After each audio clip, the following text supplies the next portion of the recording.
పేరు నర్సులు Shri Lakshmi Narasimha fertiliser shop Narsingi గ్రామం మండల్ పాపనపై. రెండు నేను చెప్పేది ఏంటంటే భూమి యొక్క పరీక్ష ఎట్లా చేయాలి, ఏ విధంగా చేయాలనేది టాపిక్ గురించి చెప్తున్నాను.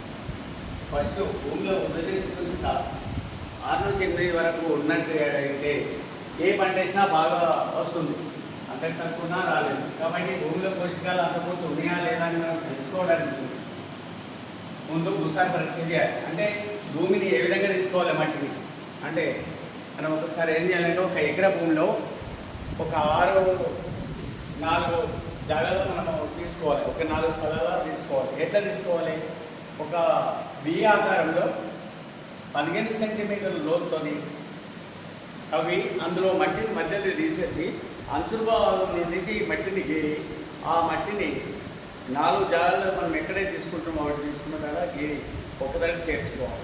ఇది ఏ విధంగా మనం గిట్ల పండి కానీ మన ఎరువు కుప్పల కింద పక్కల పండి కానీ చెట్ల కింద కానీ తీయకూడదు.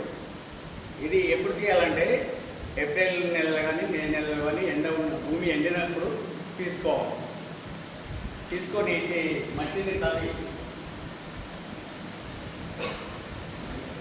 మట్టిని తీసి ఒకసారి గుండ్రం ఒకసారి తవ్వి అంతా మట్టిని ఒకసారి తీసుకోవాలి.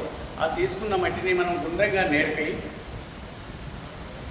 4 భాగాలు చేసి ఎదురు భాగాలు కలిపి ఇంకా వేరే భాగాలు 2 తీసేయాలి. అవి ఒకదానికి కలుపుకోవాలి. మళ్ళీ అది ఎంతవరకు ఉంది, మట్టి ఇంకెక్కువ ఉన్నట్టయితే మనకు అర్ధకిల అంటే 500 గ్రాములు వచ్చే వరకు ఆ విధంగా మళ్ళీ గుండ్రంగా అట్టి మట్టిని నేర్పి దాన్ని మళ్ళీ ఎదురు భాగాలు తీసేసి మళ్ళా 2 భాగాలు మేలని కలుపుకొని 500 గ్రాములు వచ్చినాయి అంటే అప్పుడు దాన్ని ఒక మట్టిని తీసుకొని ఒక సంచిలో వేసి అప్పుడు రైతు పేరు దానిలో సంచిలో రైతు పేరు, అది ఏ గ్రామం, సర్వే నంబరు, మరి భూమి ఎన్ని గుంటల భూమి ఉండేది, దాంతోపాటు ఏ పంట ఇంతకుముందు మనం ఏ పంట వేసినాం, ఇప్పుడు ఏ పంట వేయబోతున్నాం అనేది అలా రాసి వేయాలి. వేసి మనము భూసార పరీక్ష కేంద్రంలో ఇచ్చినట్టయితే మన 10 రోజుల వరకు మనకు రిపోర్టు అది ఏ విధంగా పోషకాలు ఉన్నాయో మనకు అందజేస్తారు. అప్పుడు దాన్ని మన పోషకాలు ఎంత ఉన్నాయి, ఏ మొత్తాలు ఉన్నాయో తెలుసుకొని ఆ మొత్తాలు ప్రకారమే మనము వాళ్ళు చెప్పిన సూచిక ప్రకారం మనము వేసుకున్నట్టయితే కొంచెం ఖర్చు తగ్గుతుంది.